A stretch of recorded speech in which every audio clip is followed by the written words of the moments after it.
बिस्मिल्लाहिर्रहमानिर्रहीम। अस्सलाम वालेकुम व्यूवर्स। आज मैं बनाने जा रही हूँ बहुत ही न्यू स्टाइल के सैंडविच, जो यकीनन बहुत ही आपको पसंद आएंगे। रेसिपी बनाने के लिए मैंने कुछ बॉयल चना लिए हैं, ब्लैक चना, जिनको मैंने बॉयल कर लिया है। अब मैं मैश कर लूँगी चने को। चने में मैंने लाइट सा नमक डाल के बॉयल किया है। रेसिपी को जानने के लिए एंड तक ज़रूर देखें, कहीं से भी स्किप मत करें, एंड तक फॉलो करें। बहुत यूनिक स्टाइल में रेसिपी बनने वाली है।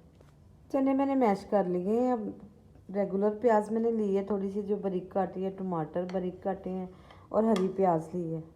हरी प्याज मैंने अपने घर से गमले से तोड़ी है, जो मैंने अपने हाथों से लगाई हुई है। प्योर ऑर्गेनिक मैंने हरी प्याज ली है, बिल्कुल फ्रेश, जिसकी खुशबू मुझे इतनी ज़्यादा आ रही है ना कि मैं आपको बता नहीं सकती। 4 हाफ टी स्पून मैं काली मिर्च पाउडर ऐड कर दूँगी। हाफ टी स्पून नमक ऐड करूँगी।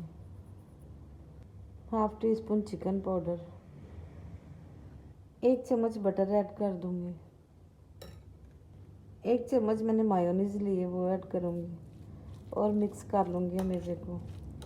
बहुत क्रीमी सा अमेज़ा हमारा तैयार हो गया है, बहुत ही टेस्टी सा। अब मैंने 5 से 6 ब्रेड के स्लाइस लिए हैं, इनको कट कर लूँगी। 1 चम्मच भर के अमेज़ा लूँगी, इस पर अप्लाई करूँगी और दूसरा पीस ऊपर रख दूँगी। इस तरह के मैं सैंडविच बना के रखूँगी, सारे पीस कट करके। सारे सैंडविच की मैंने फिलिंग कर ली है। अब एक सैंडविच मेकर मैंने लिया है, ब्रश से मैं ऑयल लगा के ग्रीस कर लूँगी मेकर को। दोनों साइडों पे लगा लूँगी, ऊपर की साइड के में भी, और एक सैंडविच पकड़ूँगी, सैंडविच मेकर में रख दूँगी।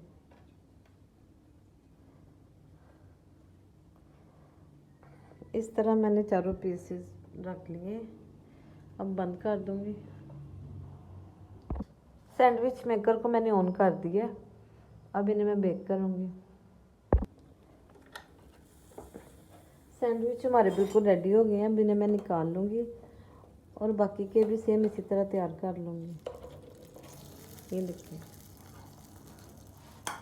व्यूअर्स, सैंडविच हमारे बहुत ही ज़बरदस्त, बहुत ही यम्मी तैयार हुए हैं। अगर मेरी रेसिपी अच्छी लगे तो मेरे चैनल को लाइक करें, शेयर करें, सब्सक्राइब करें। अपना बहुत सा ख्याल रखें। फिर मिलेंगे नई रेसिपी के साथ। ओके, अल्लाह हाफिज़।